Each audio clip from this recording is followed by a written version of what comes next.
I'm Smitty from the Fantasy Football Show, and you're live, and we're talking top 10 running backs right in front of your face. Instagram's over in the corner peeping, but if you're on youtube.com/the Fantasy Football Show, in front of you, you see the top 10 running backs my ranking of the top 10 running backs for 2020.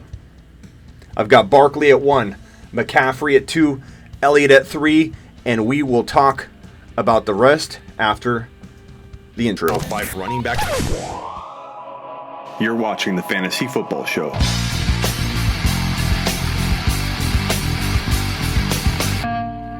Smitty. Yo.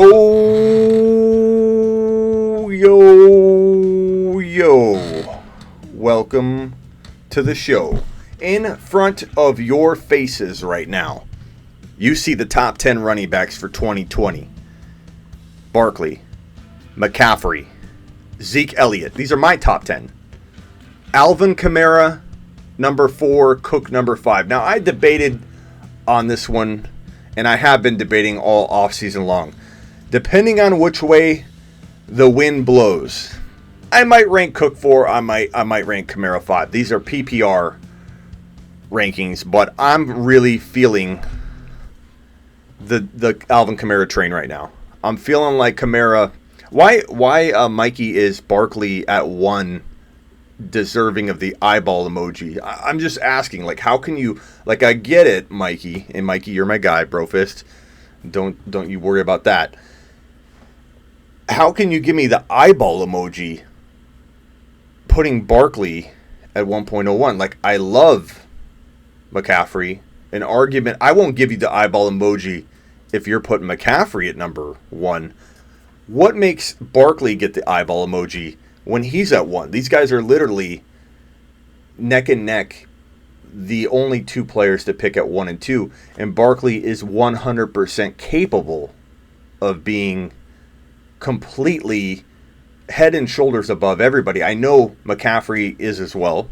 McCaffrey's got some changes going on in Carolina. He's been overworked a ton, but overworked potentially in a way that won't hamper him in 2020 or 2021. I worry about his long-term value. I sure do. He's been fed a ton, more than any running back during the time frame that McCaffrey's been being fed, to the degree he's been being fed. But I really believe that Barkley is going to be in the better situation team-wise, carry-wise, situationally, like seeing less 8-man fronts than people think, with a healthy Ingram, an improving Slayton, and Barkley pulling in, 9? I mean, he's capable of 90 receptions. And I think he's going to have a 15 TD season, a close to, if not above, 2,000 total yard season. Barkley, to me, with Danny Dimes maturing, is going to be in a position to absolutely flat out dominate. What's up, What's up, Rob? I'm live on YouTube right now, actually, Rob. So that's why I'm not paying too much attention to you IG peeps. Sorry about that. But Mikey, I haven't even read the comment, Mikey, if you've responded. I don't eyeball emoji your McCaffrey, so don't you worry about that. Where's I'm looking for his response. And everybody's responding pretty quickly. Please thumbs up on your way in the door. Punch that thumbs up. I'm sorry I haven't responded to anybody yet. I'm ranting, and I can't read while I rant. I don't know about you, but reading and ranting is kind of hard to do at the same time. So all of these questions that have zoomed by, I haven't read them. I probably won't see them. So hang tight. Healthy Ingram is like an oxymoron, right? Question mark. Insert another emoji, and it's the crying emoji. Mikey, I still appreciate you. Number 5, Dalvin Cook. If you cuff him to Madison, I mean, is there a safer outside of the top 3? You know what? I didn't know. Barkley, McCaffrey in a tier by themselves. Elliott, Kamara, and Cook, my 3, 4, 5. I'm backtracking here. My 3, 4, 5. They're all super top 5 running back safe. Almost bulletproof, as my boy Rob said the other day, that I liked the way he coined that when we were talking about, was it Chubb and Hunt? But Cook, Kamara, and Elliott all have backup running backs that if they got into their lineup, you wouldn't see much of a change in terms of the fantasy output. Cook and Madison, top 5 running back lock. If you can get Cook and Madison together, rejoice because you have top 5 running back value locked and loaded unless both got hurt.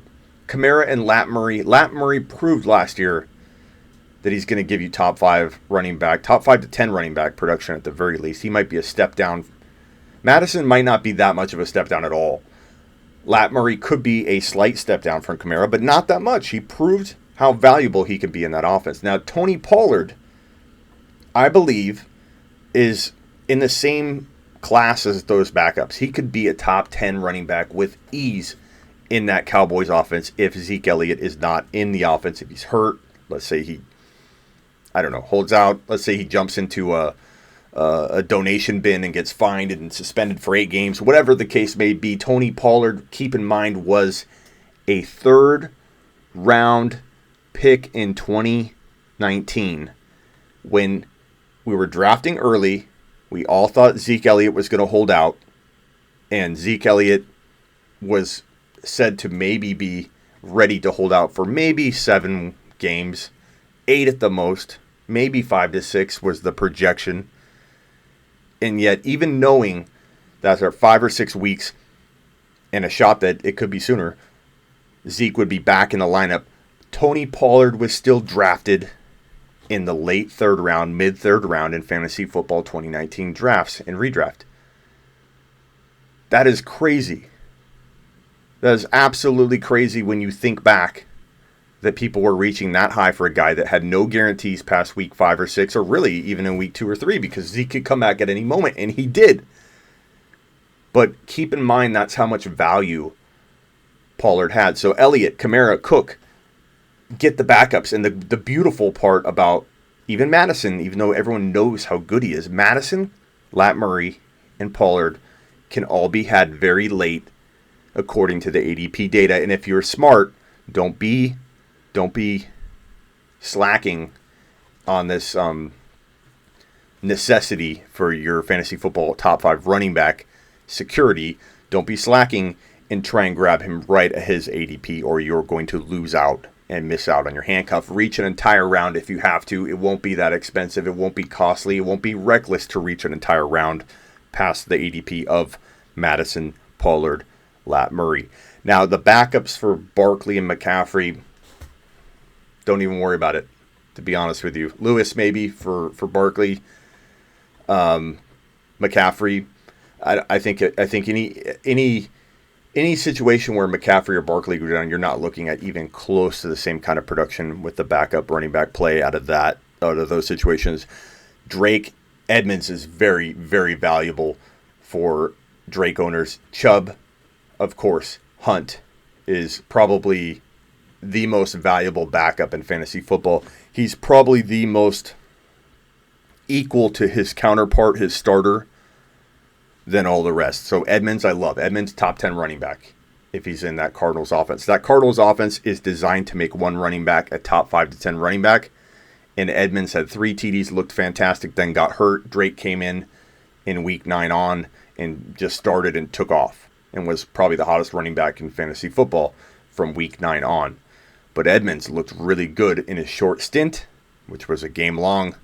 If forced to start, Edmonds would produce and be very, very, very, very good. But Hunt would be on a whole nother level good. Hunt would be absolutely insane. So Madison pretty much kind of in that same category. Pollard slightly below that. Lat Murray slightly below that. But Hunt is a top 5 running back per start. Madison's borderline 5 to 7, but Hunt is top 5. Hunt is every bit as good as Chubb. That is not a knock on Chubb. Chubb is a top 5 running back. Hunt is a top 5 running back. Cleveland has a double. Cleveland has 2 top 5 running backs. Those are just facts. It doesn't take away from Chubb. It doesn't make me doubt Chubb.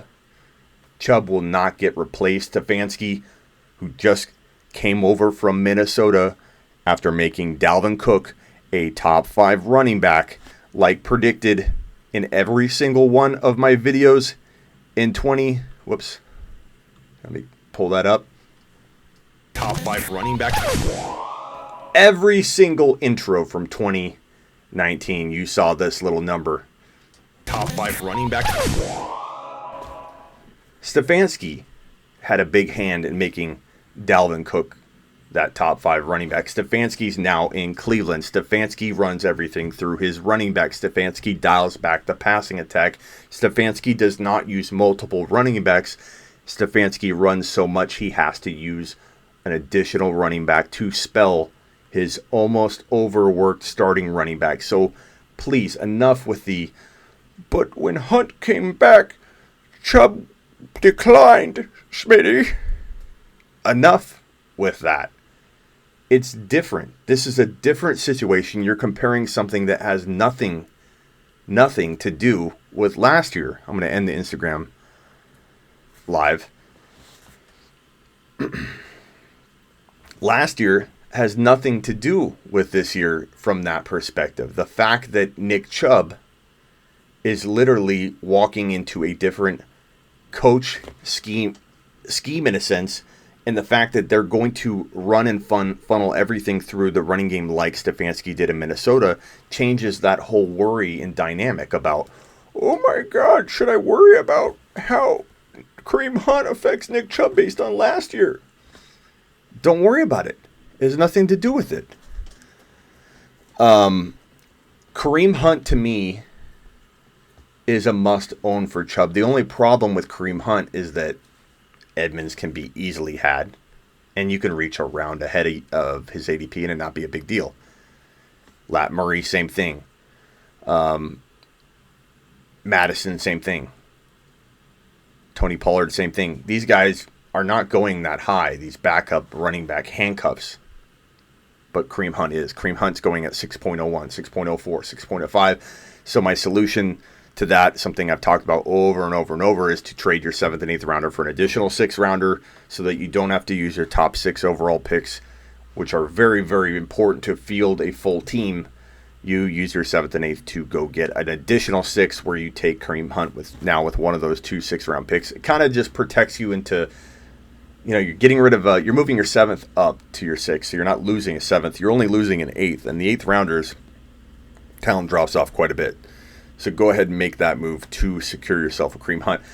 Ekeler is the one player on this list that I feel like I could rank him 6, man. I could rank him 9, 10. I could rank him 6. I like Drake and Ekeler so much that part of me wants to put them ahead of everybody but Barkley, McCaffrey, Elliott, Kamara, and Dalvin Cook. Meaning, I have Henry 6, but I sometimes toy around.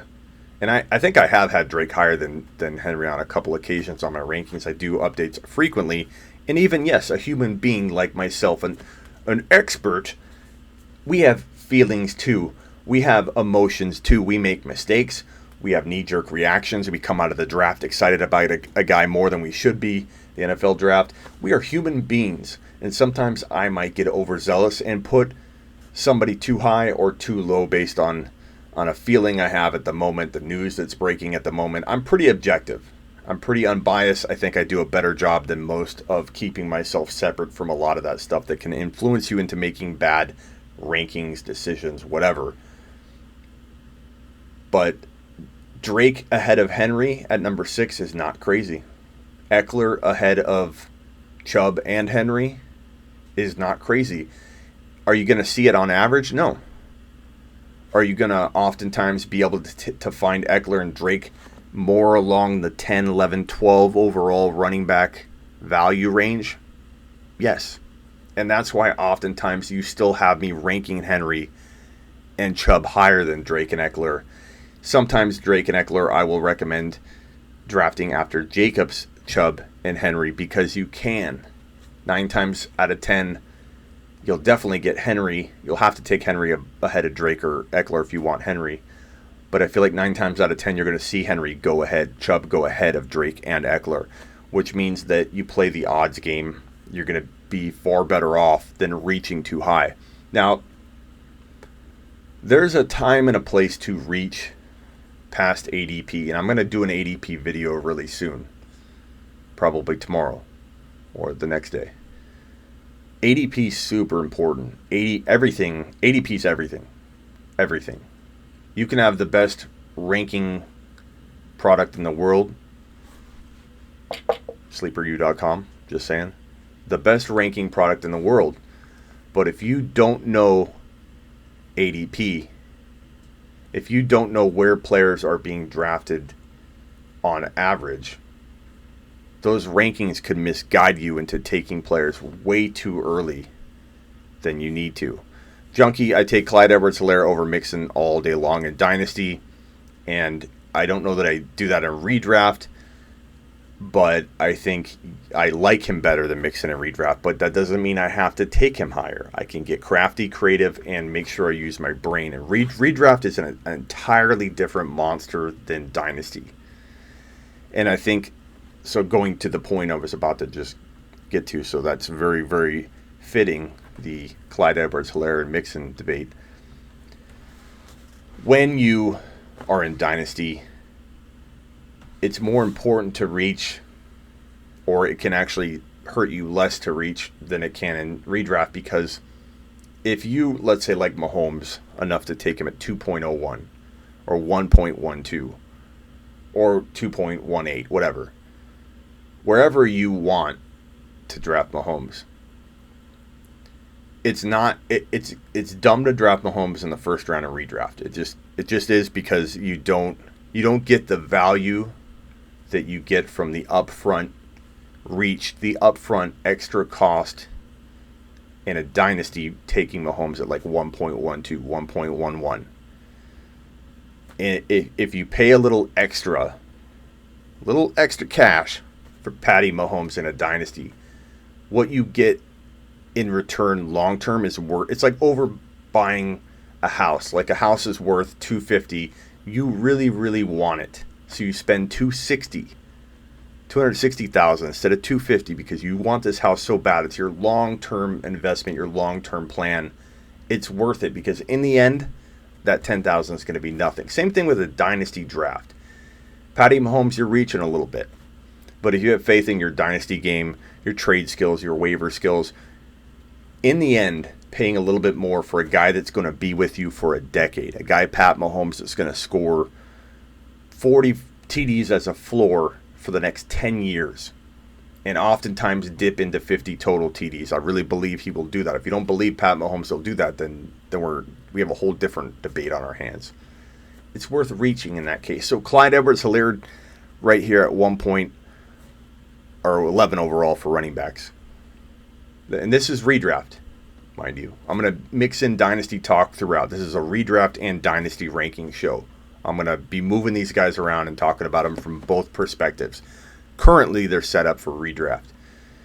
Clyde Edwards-Helaire, you could rank in this range in Dynasty. You should rank him here in this range right here, because you can't oftentimes get him that late. But I wouldn't blame anybody for making Clyde Edwards-Helaire rank around here. And I just took him around this range in a Dynasty draft that I'm doing right now, because I firmly believe in my predictions and my talent evaluation of this guy. I think he's going to be this good in Dynasty. So drafting him in this area is not that crazy to me. I think he's protected and safe in this range. I think in his sleep, especially 1 year in, if you want to say he won't do this as a rookie, fine. 1 year in, so entering year 2, from that point forward, Clyde Edwards-Helaire, I think, will sleepwalk into 60 receptions a season, at least 55. That's how good he's going to be in that offense, that spread out attack, where he can use the skills that he has, that I believe trump almost every running back already in the NFL in terms of his left to right game.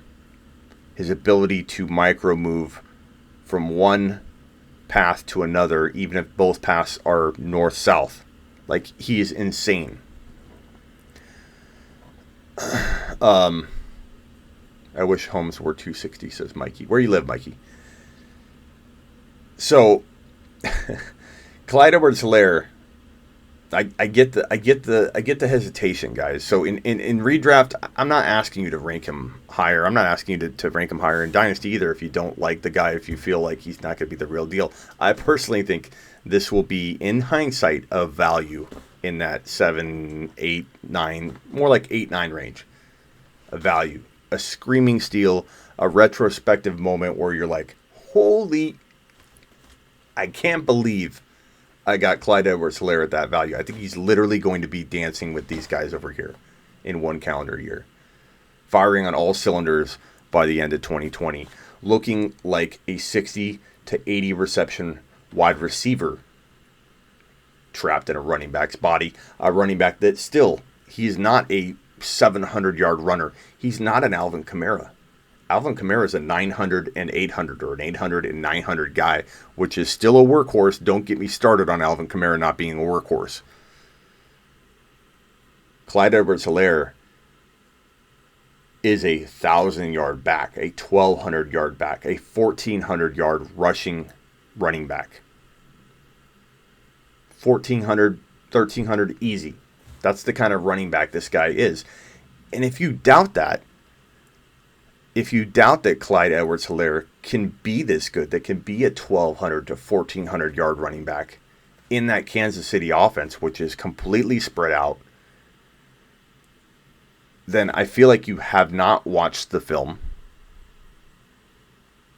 I feel like you have not delved into the situation enough to know that this team wanted him, from the GM down to the head coach, down to Patty Mahomes, the number one player in the NFL, and obviously their star quarterback.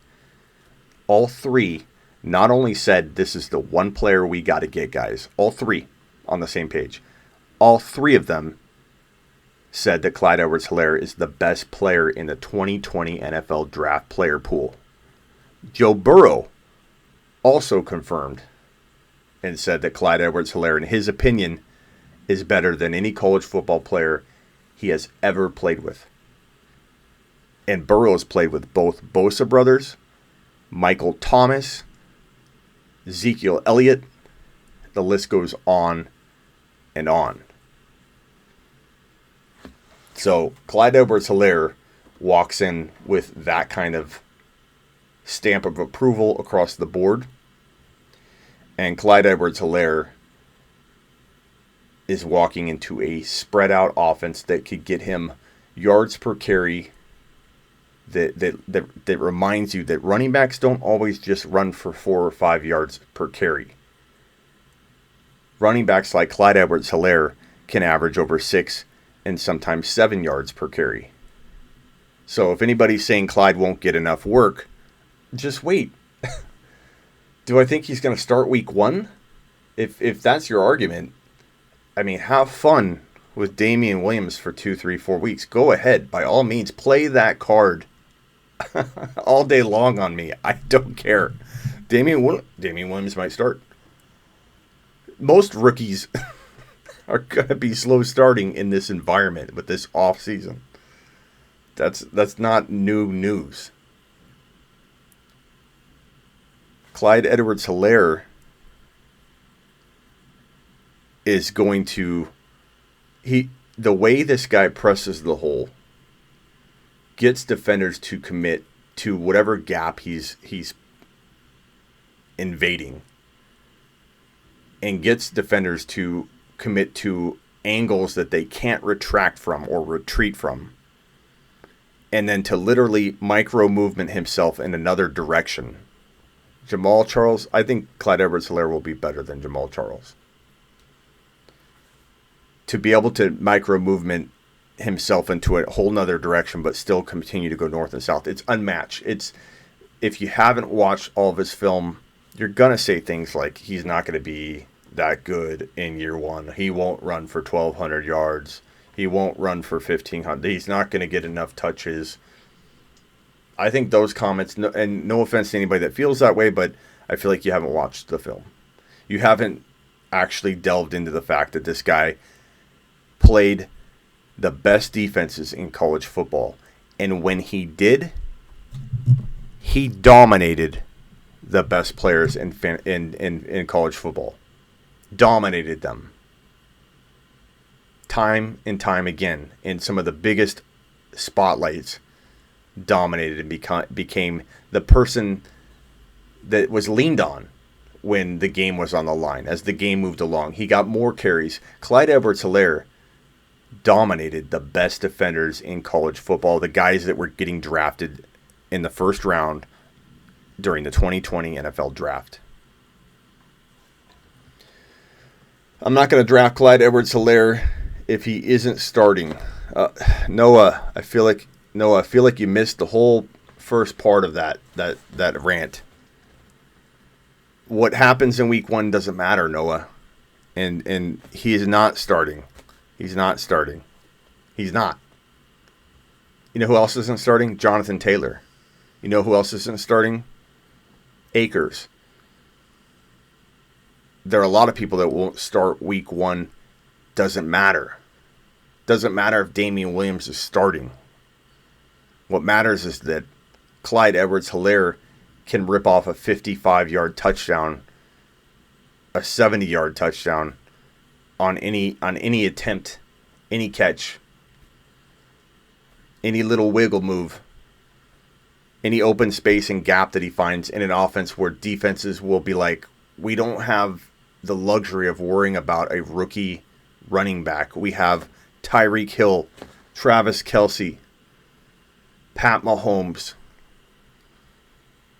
Clyde Edwards-Helaire will have so many open rushing lanes and receiving lanes and gaps that are just completely wide open, waiting for Clyde Edwards-Helaire to use the skill set that he has in his pocket, the best skill set in his tool belt, which is left to right, lateral, not only movement, but decision making.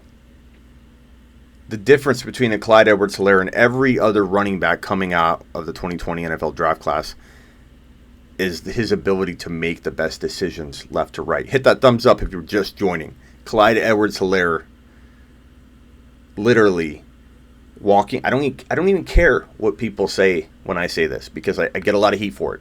Walking into the NFL without even taking a snap, I can tell you he's the best left to right lateral moving running back in the NFL right now. And I know you're going to say, Smitty, how can you say that when he hasn't carried the football yet? The same way I talked up Adrian Peterson when he entered the NFL, and there were so many doubters around Adrian Peterson. Adrian Peterson was one of the most loved and hated equally running backs coming out of college football in a long time.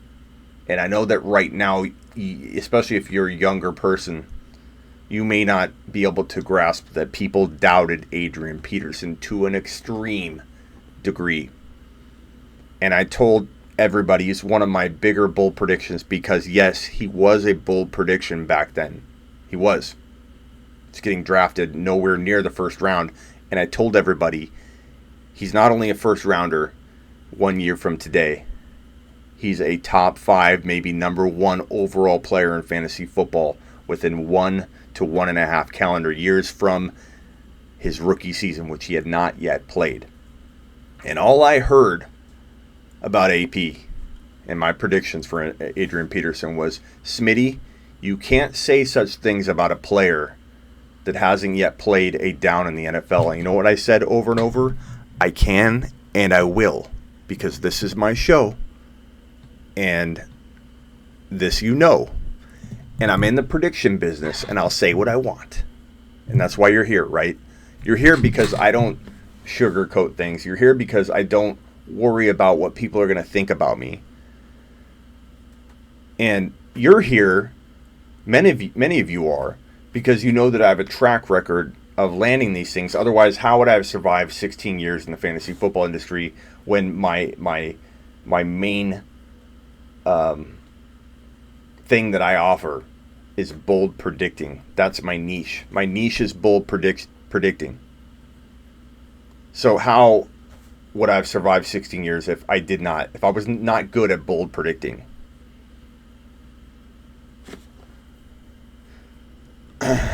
This Noah, I appreciate you too. So please, I'm going to tell you to take a lap. Do not take it personally. Take a lap. Take a lap. Take a lap. Take a lap. Don't take it personally, Noah. But if Clyde Edwards-Helaire blows up, then Mahomes isn't going to do as good. Not true. Fake news. Fake news, Noah. Because Clyde Edwards-Helaire, first of all, Damian Williams had 10 TDs in his last 6 games in 2018, and Mahomes was on fire that year. A lot of his amazing work was in the receiving game as well, but there is room for this offense to score a ton of points. On top of that, Clyde Edwards-Helaire is probably going to be one of the best, if not the best, receiving running backs in the entire league within 1 calendar year. So it's hard for me to swallow the stance that Clyde Edwards-Helaire hurts Mahomes at all. Noah, not even a little bit at all. But I appreciate you regardless, and I hope you're done taking your lap. Welcome back. Barkley is better left to right than Clyde. We shall see. Do I think Barkley's not... They play different, Tannehill's dad. I don't think you're going to say that eventually. Is Barkley better than Clyde all around? That's for sure you can make that argument. Can you tell me that Barkley's better left to right?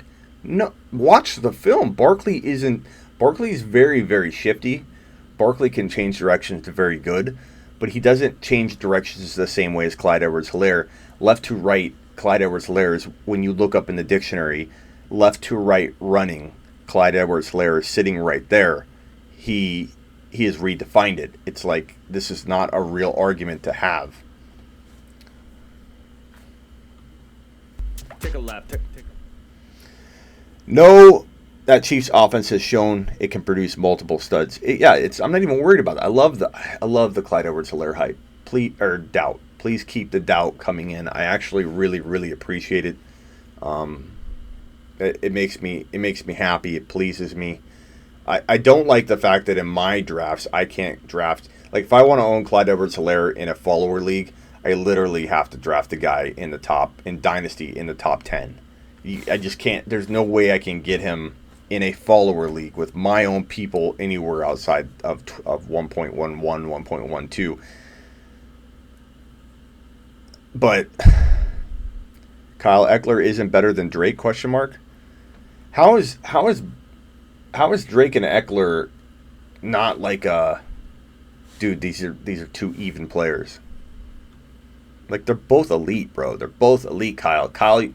Both of them are running back ones, hidden in almost second round running back value. Oftentimes are in second round running back value, and Drake especially can fall in magazine drafting leagues where you're drafting with your grandma or Bill from accounting. Drake can fall to 3.04, 3.05.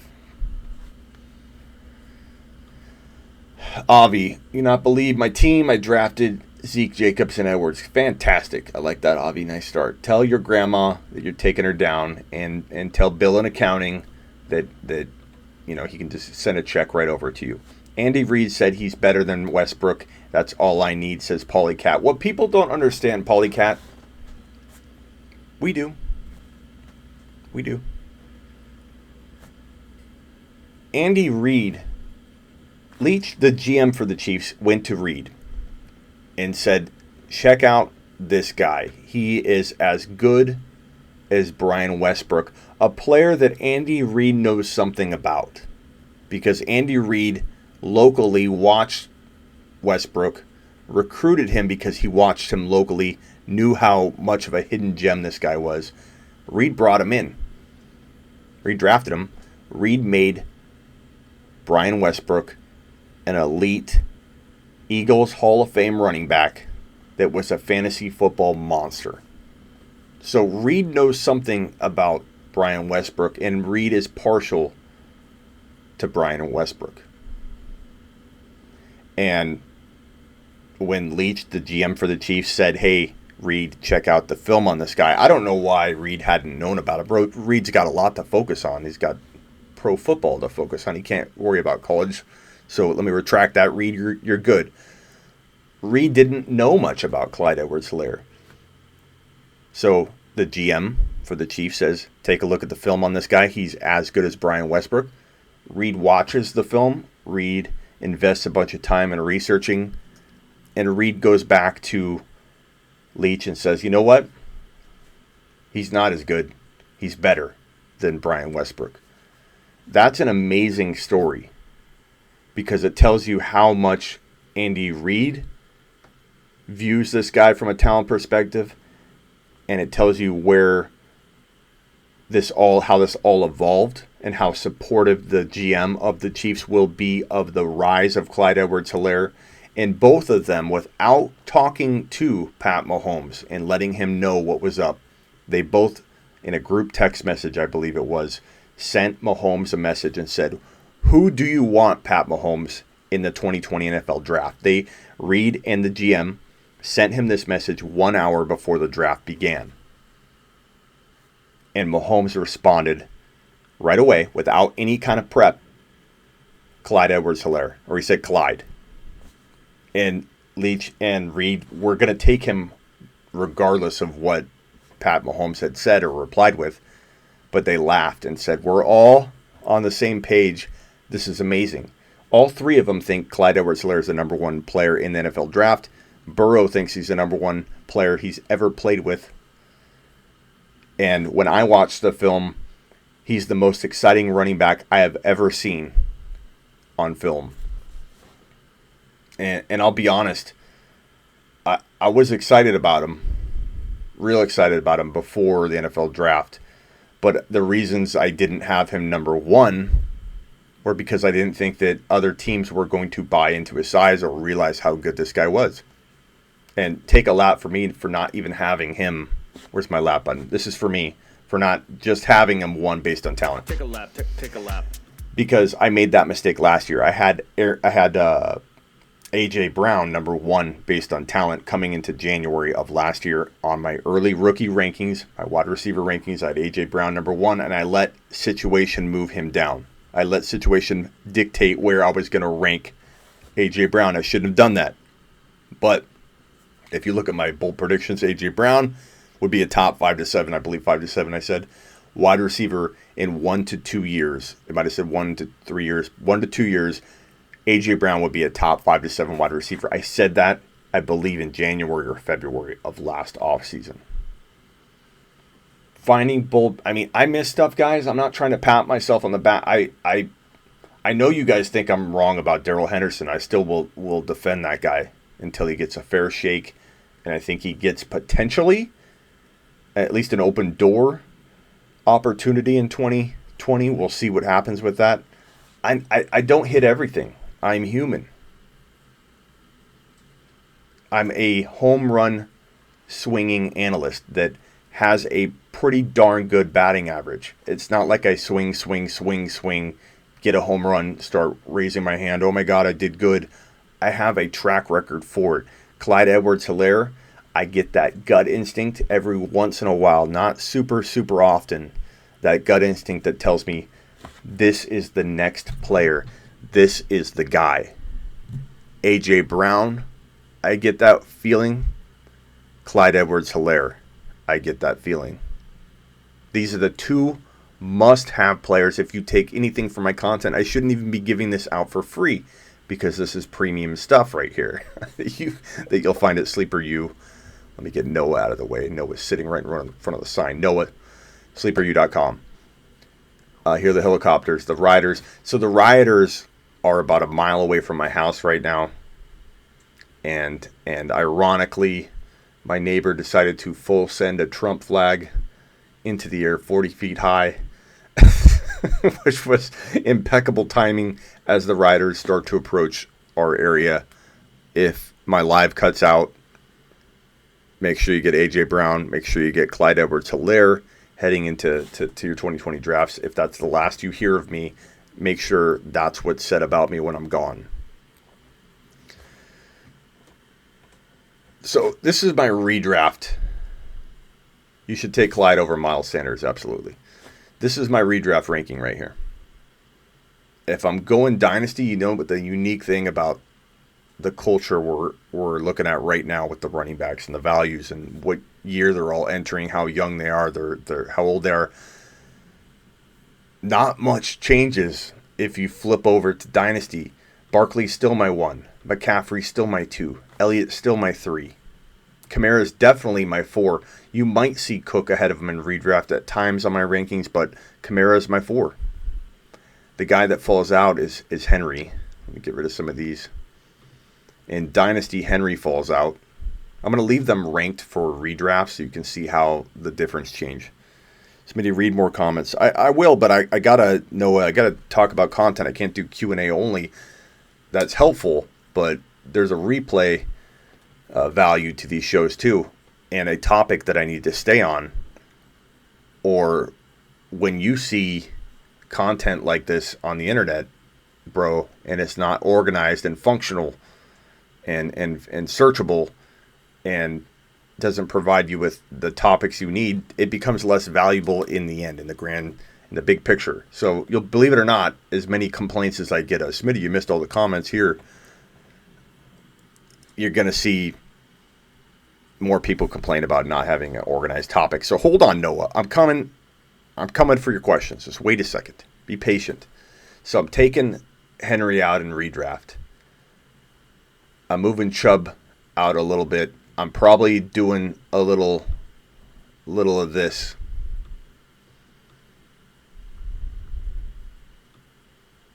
Actually, you know what? You can say what you want, but in Dynasty, it looks a little something like this. And let me see if there's any other running backs real quickly that I would toss in there. I mean, Jonathan Taylor. You could talk about Sanders, Aaron Jones, and guys like that. But for the most part, what's so weird about 2020, different than a lot of other years, other players don't really get introduced to my top 10.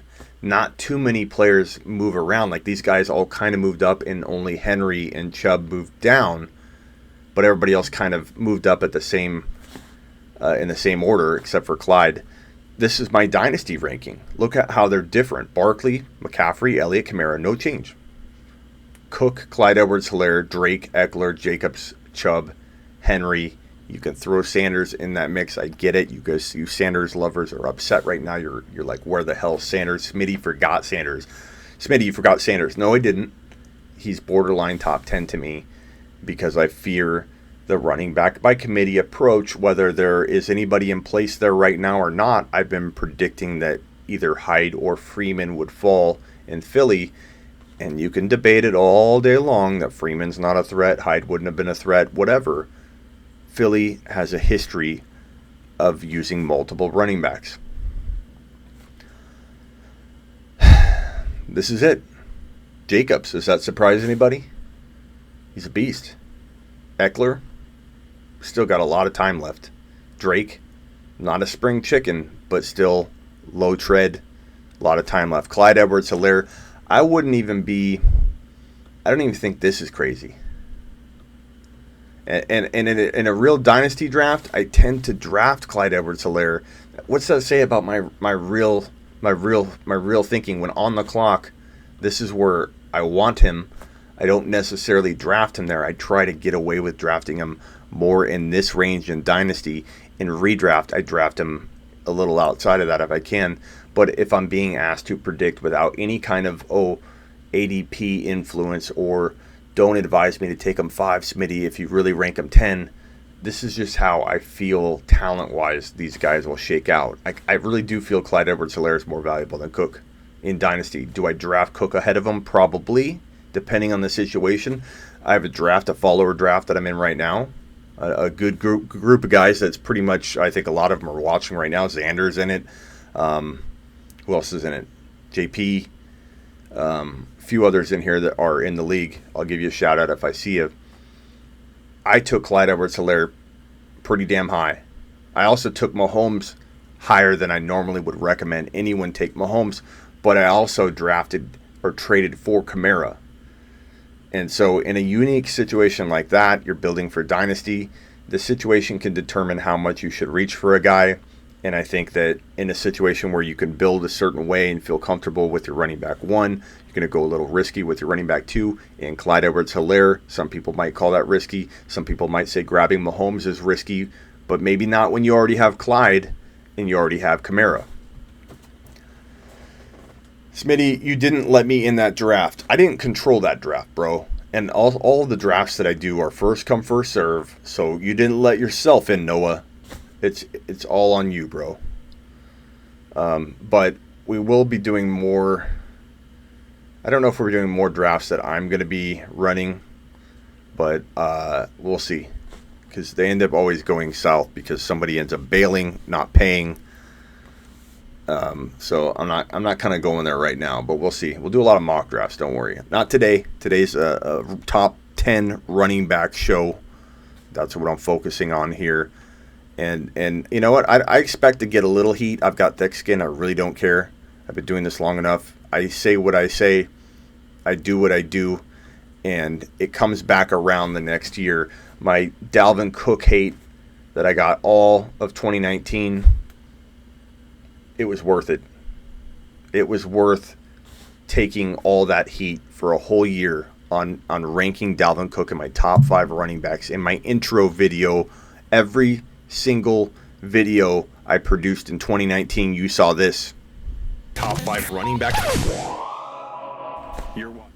And it was worth it because, man, did you guys crush it if you drafted Dalvin Cook in 2019. And Ekeler and Drake are the 2020 versions of Dalvin Cook. Why are Ekeler and Drake the 2020 versions of Dalvin Cook? Because, and I love when people say you can't call Ekeler and Drake Dalvin Cook. Ekeler was already a top 5 running back. Everybody's definition of this and that is going to vary. I'm talking about value.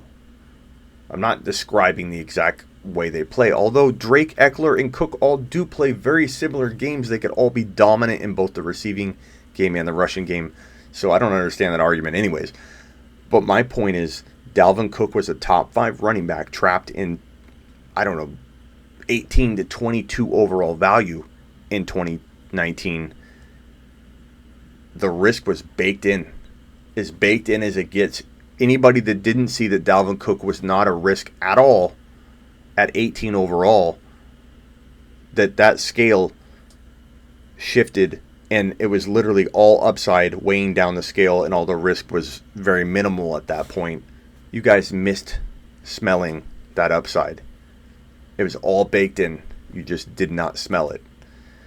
And while Ekeler is very simple, like the exact same thing. Ekeler is a top 5 running back. He proved it last year. He's going at 12 to 15 sometimes. And that to me is all the risk baked in. And anybody talking about him being a risk is still thinking somehow, some way that we're talking about Ekeler at top 5 overall value.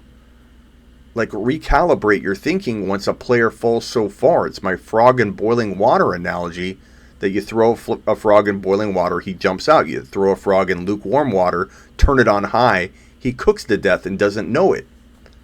The same thing when players fall. Ekeler top 5 to 6, risky. He's now at 9. He's now at 12. Risky. He's now at 14. Risky. He's now at 15. You're still saying risky. You aren't calibrating. Recalibrate. You're going to hear me say recalibrate a lot. Drake, top 5 running back last year from week 9 on. He's risky in the top 5. Well, he's ranking 7. He's risky in the top 7. Well, he's ranking at 12 overall. Maybe. 12 to... Drake is the curious case of Kenyan Drake. In inexperienced leagues, he's going in the 3rd round. That's not changing.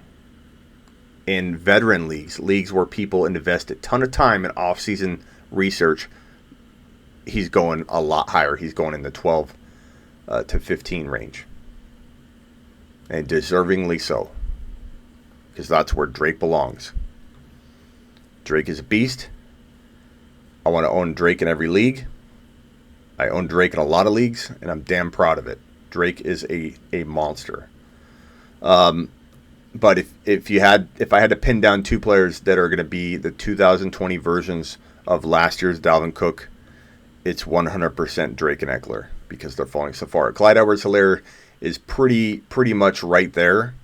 And if you're in a novice league, an early magazine drafting guys that don't draft prep, guys and girls that don't draft prep for their draft until the last second, they have trouble digesting that Clyde Edwards-Helaire is going to be a top 10 running back as a rookie. They won't accept it. Guys like Noah, no offense, Noah, put earmuffs on. Noah, put earmuffs on. Take a lap. Take a lap. Noah, you can take them off now. Certain people, not named Noah, just want to, I think, err on the side of caution. So I don't blame you, Noah, or people not named Noah. I don't blame you because you see Damian, you see he's not a starter right now. For whatever reason, I don't know why you don't see this part, but all three of the people that are most important to this equation, GM, head coach, Pat Mahomes, think he's the best thing since sliced bread. So I don't know how you go from worrying about Damian Williams in the beginning of the year as Clyde earns more of the starting role, and he will. They took him in the first round, and he's the best player in the 2020 NFL draft according to all three of the people I just named, the important pieces of this decision-making process. I don't really get how you don't see the long-term value there. Long-term meaning long-term in redraft in a one-year scope. I don't see how that's not like, hey, week 4 on, he's going to be dominant. Week 4 on, he's not going to hit a rookie wall because Clyde Edwards-Helaire is going to start off slow and play what amounts to pretty much a college football season. So I don't really get it, but I understand it, I guess. And David Montgomery taught us last year that we can be as confident as can be at a rookie, but situations can ruin that. Now, I think this is very different. Nagy did not show signs of, oh my God, this is the best player we've ever seen. The GM didn't. They don't have a player like Pat Mahomes who basically will get what he wants with the offense and how the weapons are used.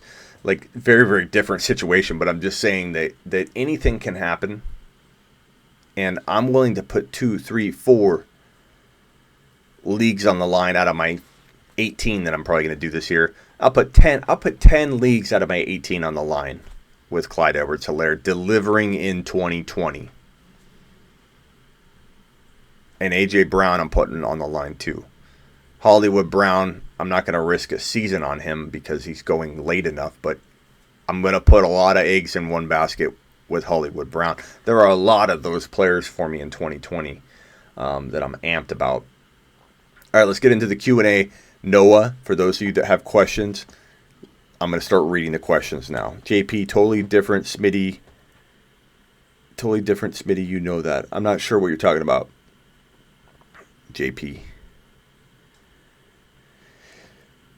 Damian Williams taking touches. Keep thinking that, Kyle. I hope you do. I hope a lot of people think that. So keep telling people that. Please spread the word.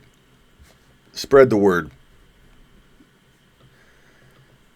Just learning the offense, just a slow start. That's it. Yeah, I mean, it's expected. Like I've been saying, Clyde Edwards-Helaire is going to be slow starting, but don't be shocked if he takes one carry 55 yards. He's that dynamic. He is so good. He's a 6 to 7 yard per carry running back. I'm not saying his whole career, but Jamal Charles delivered that kind of production in Kansas City. I might remind you. This is the kind of running back that Clyde is. No, it's okay. Smitty, I'm just messing with you. I've drafted Clyde Edwards-Helaire in every mock because of you. Okay. I don't know what we're talking about then, Noah. Was that fun for you? I don't get it. Where are the rioters? They're not here yet. Thank God. We still have time. Do you suggest cuffing Clyde Edwards with Damian? Sure, if the price is right, Xander. Definitely if the price is right. Noah says Smitty is Ekeler and Drake. I'm going to correct your verbiage. Smitty are Ekeler and Drake at 10 and 11 reasonable. Sure. I mean, that is not a reach that I would worry about. Hit the thumbs up, please. We have 23 thumbs up, like 30 to 50 people constantly watching. Help the show. Help the show. Help you. Help me. Help you. I don't worry about reaching at 10 or 11 for the guy that I want. So in Dynasty, I'll reach for Clyde at 10 or 11 because he's the guy I want. And the upside is still so huge. So much more past 10 and 11. Drake, same thing. Redraft Dynasty, their upside is almost potentially could be double that 11, 12, value. Oh, Junkie, you didn't. Take a lap. Take a lap. This is the comment you're taking a lap for, not that one. Charlie Garner was good, but you said nothing special about Clyde Edwards-Helaire. Take a lap. Take a lap. Take a lap. Take a lap. Junkie, you're still my guy, but you deserve a take a lap. Double A's late to the party. No worries, Double A. You are always welcome to show up whenever you want. You are a veteran. Terrence, welcome to the show. Terrence, I don't know if I've seen you here before. If you have been here before, I apologize for not remembering you. Got Elliott and Kamara in a Dynasty startup. Well, Terrence, you've got 2 top 5 overall running backs, in my opinion. 2 top 5 overall players, potentially. I like Mike Thomas, but I can make an argument for taking 5 running backs in the top 5. I can, and I will. And Terrence, you have 2 top 5 running backs. I'm going to give you the air horn of success. Congratulations on that fantastic drafting, you big-brained mofo. JP says Clyde Edwards is a bowling ball. I mean, honestly, I still have not yet had somebody answer that question. Have you ever knocked over a bowling ball? Has anybody ever had any experience knocking over a bowling ball? There's a reason that Clyde Edwards-Helaire is the toughest player to tackle in college football. But I'm gonna say this because I can. It's my show. Clyde Edwards-Helaire already, in my mind, is the toughest running back to tackle in the NFL. I don't care if he hasn't played it down yet. Go watch Captain Obvious show where he waits until that's proven before he says it. That's not me. You're not going to get that from me. You're going to get my prediction. And Clyde Edwards-Helaire is the toughest running back to tackle already in the NFL. And I'm going to say it because I can. It's because his low center of gravity. He's like a bowling ball. And the difference between Clyde Edwards-Helaire and other rookie running backs and other running backs, period, in the NFL, is that he will do that micro movement thing. If this microphone is a defender coming at me and I slightly move to the side, you're going to roll off, especially when you hitting me in a less than direct fashion can't knock me over because I am a bowling ball and I cannot be knocked over. My low center of gravity protects me from being knocked over, especially if I'm not hit direct. And Clyde Edwards-Helaire is the master at not being hit directly because of his micro movement skill set. Scott. Tier system, Smitty. Tier 1, Barkley, McCaffrey. Tier 2, Elliott, Kamara, Cook, anyone else. So, Elliott, Kamara, Cook in Dynasty, I think Clyde Edwards-Helaire is in the Elliott, Kamara, and Cook category. I think Drake could definitely have a cup of coffee with those guys. Jacobs, not Chubb in Dynasty, Chubb in Redraft could. But Ekeler, Drake, Cook, Clyde Edwards-Helaire, those are all people that have the ability to hang with tier 2 of your list here, Elliott, Kamara, Cook. They do. If I own Kamara or Clyde, I'm just as happy owning one or the other. I'm probably more happy owning Clyde because I feel like he's my son. Where's Mixon? Not in my top 10, Zach. I mean, is he down in the 11 to 15 range? Probably, but he's not in my top 10. CT says he's a bust. I just feel like there's a lot of risk with Mixon, and he proved it last year when he failed pretty much anybody that drafted him because he didn't do anything for the first half of the year. And I love Burrow. Burrow might venture, as JP has inquired about, in a DM to me. Burrow could end up being a Dynasty bold prediction of mine very soon. He might not. Burrow's going to take time to develop. Peyton Manning took time to develop. Burrow won't be, in my opinion, lights out for probably the entire year and kind of show us flashes like Daniel Jones did. But Daniel Jones had such bad moments, too, that people doubt Daniel Jones heading into 2020. That's how much a rookie QB struggles. So I think Mixon's going to face a lot of 8-man fronts. They're going to make Burrow beat them defenses in 2020. Ekeler and Drake will bust as well, says CT. I don't agree, but CT, anything can happen. Mixon is going 8th in mock drafts in Yahoo. Noah says, I don't doubt it. And that's what I love to hear. That's one of my favorite things to hear lately, is Mixon's going in the top 8. I heard Mixon was going in the top 12 last year and said that was one of the biggest busts of 2019. Why are people so upset at me and think I'm dead wrong when I predicted his bust last year and Mixon absolutely busted? Now, I also predicted things that didn't work out. Like I'm not perfect in fantasy football, and I'm not suggesting that I can't be wrong on this. I could. Mixon doesn't respect social distancing, says Scott. Mixon's always partying. He's not focusing on the right things, in my opinion. And if he is and he's hiding it and he's just showing his partying on social media, he still is not focused, in my opinion, the way that he should be. The way that Hollywood Brown is focused, working on his footwork. That's what I like. 2 years ago, Mixon was a beast, though, says Noah. I mean, that's why it's not a lock. That's why Mixon's not a lock to bust. But Noah, let me ask you something. If Mixon's going 8 overall, but you can get Jacobs, are you really going to take Mixon over Jacobs, Noah? Are you really going to take Ekeler or Mixon over Ekeler? Are you really going to take Mixon over Chubb if you could get Kareem Hunt? So my doubt for Mixon isn't ruling him out entirely. It's to say where you have to draft him, there are better and safer options. I don't know why people take my Joe Mixon doubt, because it's not me saying he's a lock to bust. He has the talent, but I don't know why people take my doubt in my ranking where I have other players as safer options as Smitty. Oh my God, I can't believe you're going to be so wrong about Joe Mixon. If Joe Mixon is a top 8 running back, I'm not going to be upset at myself because the red flags are still there. If he avoids and still produces and avoids to fail at any of those points where I'm worried about him failing, whether it be focus, whether it be injury, or whether it be that the team, just like last year, will have him struggling for the first half of the year.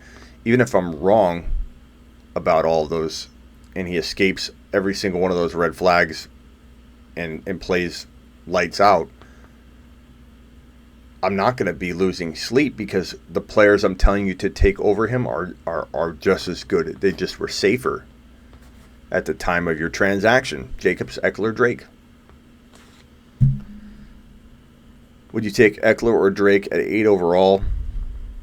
Sure. I mean, not every time. It just depends on the flow of the draft. But, I mean, do I think it's crazy? No. I know you're high on Hunt, says Alberto. I know you're high on Hunt. Doesn't your outlook on him make Chubb less likely to be a top 10 running back? My Nick Chubb stance, which I believe I've made really, really clear through most every video I've ever mentioned either one of them, is that Stefanski is going to, and you can watch the beginning of this video where I call Chubb and Hunt together a top 5 lock. But Chubb, for every game he starts, will be a top 5 running back, top 6 running back. Chubb is not going to falter or get his job taken. He's a beast. And Stefanski's going to make him a good PPR play. He will not be overlooked in PPR after the season. Just like Barkley became a PPR giant when he wasn't in year 1. People forget that. Barkley's now easily arguable as he could be the number 1 PPR running back in fantasy football. And there was thought at one point early on in his career, very early on, that he may not be as good as some of the other top 5 running backs in PPR. Chubb is there's nothing wrong with Chubb from a PPR perspective. It's been usage, and Stefanski uses his running back a ton. So expect a 1/3 increase in PPR work for Nick Chubb right away, right out of the gate. So Kareem Hunt and Nick Chubb together just protect, because Hunt's so good, they protect you into top 5 overall running back value. And so my sleeping giant secret weapon is Kareem Hunt, not because Chubb will get replaced, but Chubb is an aggressive runner. And you could say that if you told me that I would not be able to draft Kareem Hunt, that for sure he would be taken from me. If I knew that for a fact, I would probably in redraft drop Chubb a couple of spots, just because I would be fearful that his aggressive running style, he was almost overworked on the ground last year, worries me in terms of potential injury. And Hunt, because Hunt won't miss a beat, having the two of them together is just fire. And having Hunt alone all by himself is crafty as hell. Burrow used the back in the receiving game. Smitty, Mixon could be a beast next year. He could be, and I'm not ruling it out. I'm just saying there are other red flags that have me worry. From decision making from the past to the present, with his lack of focus on IG. Follow him on IG. Watch him live. And this definitely is not a popular topic. People get most upset when I do a bust call or an avoid call, and I expect that. What's up, Clock? Noah, Smitty, there's no way football happens this year because Corona. Noah, you're the most positively negative person on the show right now. Like, I say that because you don't annoy me, and you're not causing trouble at all. Like, you're a pleasantly negative person. Like, there are people that say no to everything I say, that bring the whole community and conversation down. But Noah, even though we're going back and forth, even though you agree with me on some things, but you're fighting me for whatever reason, I don't know why, and then you later on say you were just joking, you're still pleasant about it. So football, I believe, will happen. I think these riots could really cause some coronavirus spread, so I am worried. I am very, very worried about that causing a problem. It's weird that we haven't heard much about that yet, that coronavirus has been spread very, very aggressively within these riot situations, but it's a 10-day, 14-day incubation period, so I guess it makes sense that we haven't heard anything yet. But this could be a problem. I think that having football without fans is probably going to happen no matter what. But we just don't know. You can't hear me? What do you mean you can't hear me?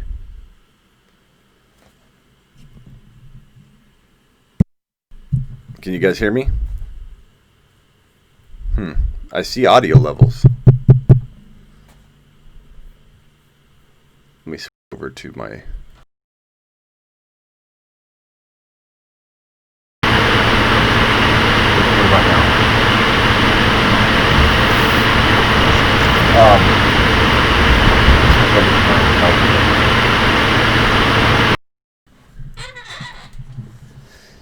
How about now? Is everything clear? Let me know. I do fear that the coronavirus situation is going to cause a resurgence of this virus. But I think regardless, they will start off without fans. They'll make it happen. My big fear isn't will the NFL start. My big fear is will the NFL remain in motion once something happens, an infection happens within a team. What happens? Static? I don't know. Some of you are saying you hear weird things, but some of you are saying everything's good to go. So I don't know. I think it's tough to know. Like, what happens if he's being funny? I don't know. How is that funny? That you can't hear me? I don't even understand. Thank you, Alberto. Now you sound awful. What? You were sounding fine. Now you sound awful. Good to go, says Alberto. Maybe we get this to delay. Okay. Are we all good? Does it sound good? Okay. So, what happens if the Browns get infected and the coronavirus has hit 3 of the Browns players? The NFL has created what they call an escape hatch in week 2, or the fact that everybody, I believe, in week 2, they all face the teams that have the same bye week. And that's an escape hatch because it allows them to figure out how to move games to a later date if some kind of infection happens early. And if an infection happens, it's probably going to happen early, right? Or midway through, whatever. So there's an escape hatch in place there for that reason. And I don't even know exactly how that plays out later. I believe it does help later on if something happens like week 4 or 5. But it's smart by the NFL to kind of plan for something like that. But I really believe, and Noah, I hope you're still there. I was just joking with you, kind of joking, kind of serious. I feel like that's the risk, guys. I think the NFL season is going to start on time. Without players, it's going to start. But what happens when a team gets infected and they don't want to send players out? Are they going to hold a whole team in quarantine for 10 days? I don't know. I think the best thing would be to isolate players in hotel rooms. Yeah, they're going to be without families, but this is their job. It's a unique situation. And I think that players are away from their families for half of the season anyway. It makes sense to maybe take some precautions, at least early on. Like take the first month or 2 with a very cautious approach with the players, and then open things up more or something. But Jets, not Browns, probably. Tannehill's dad's always telling me to go to bed. I don't know why. Is the show not up to par for you right now, Tannehill's dad? Why do you tell me to go to bed? You go to bed. Take a lap. Take a lap. This is the Fantasy Football Show with your host, Smitty. Yeah, so I'll go to bed when I want, Tannehill's dad. Everyone says Mixon is a bust, but can't give a legit reason why. Roger, I've talked about it plenty of times. I see my other content. I don't want to get into it because I feel like all it does is cause issues or debate. Debates that are not in everybody's.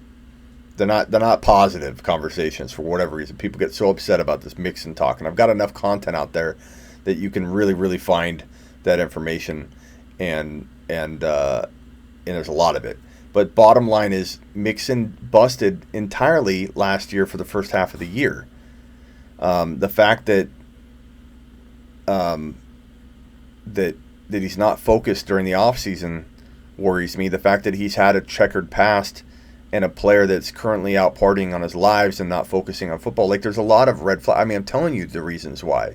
Checkered past is something to worry about in today's NFL because anything from your past can ruin and come up and cause problems as long as there's video footage on it. So, I understand why it makes people upset. You're invested in Mixon, or you own him already, or whatever. I get it. Like, I'm not calling him a for sure bust. I'm saying there are red flags that make other players more attractive to draft around Mixon's high ADP. If Mixon was a second rounder, it would be different, but Mixon's going in between 8 and 12. And to me, Jacobs is safer. Ekeler's safer.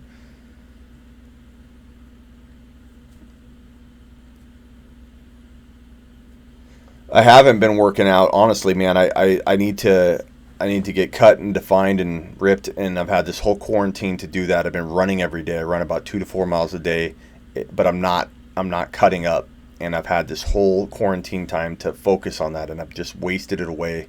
Kind of like when someone can draft Clyde Edwards-Helaire at second round value, and they don't in a dynasty. What a waste! But tomorrow is June 1. And I'm starting on the 1st. It's a great day to start. Anybody wants to start a workout program alongside of me. June 1 to June 30th. At the end of June, I hope to be ripped. And if I'm not, I want you to call me out and I'll take a lap if I don't commit to it. So I'm committing to it. I'm going to be ripped. Smitty's biceps. This is a bicep check. These will be ripped. I'll be ripped. This is just mass. It's not cut right now. I'm not cut. I'm just a ball. I'm like a unfit linebacker. I need to be cut and ripped. I'm gonna be like Mike Thomas, this little ball of muscle just sitting there in 30 days. So give me 30 days. No more Cinnabons, junkie. I shouldn't have did that. That was bad. That was a bad move. No Cinnabon for me. All right, guys. I'm out of here for tonight. Anybody wants to do that workout, I'm starting tomorrow, June 1. So June 1, we got a nice, fresh, clean slate month to work out and get ripped. Noah says, guys, it's June tomorrow. You know what that means. Fight team, stand up. Flight team, stand up. Flight team? What's that mean? I'm sorry, I don't know. Am I out of the loop? Does this have to do with the space shuttle launch? I've been working, bro.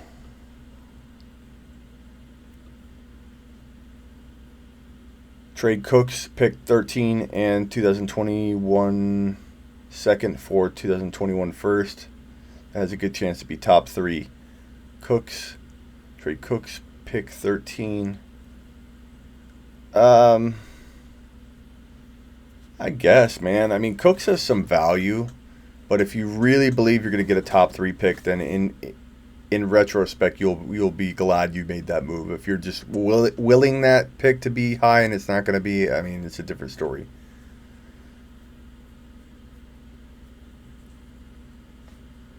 Flight's his name. Oh, gotcha. Junkie says, I'll send you an IG video of me hitting the bag. Okay. Thanks, Double A. Thanks, Ugly. Junkie is in. Working out like Mixon, says JP. Step up your game. Yeah, I am. I feel like Mixon. I've been working out like Mixon. Just been with the Cokes. Drinking the soda. The sody pop. Look at Curry, man. Space shuttle launch. I didn't know if that's what he was talking about. I'm like, I don't know. I'm tired. Looks like the riders aren't coming, hopefully. Thank goodness, man. They might have been directed the other way. This riot stuff is crazy. It's just a shame on all fronts, man.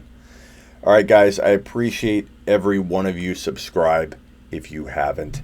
Help the show. Hit the like button. And once the show is completely processed on YouTube, guess what?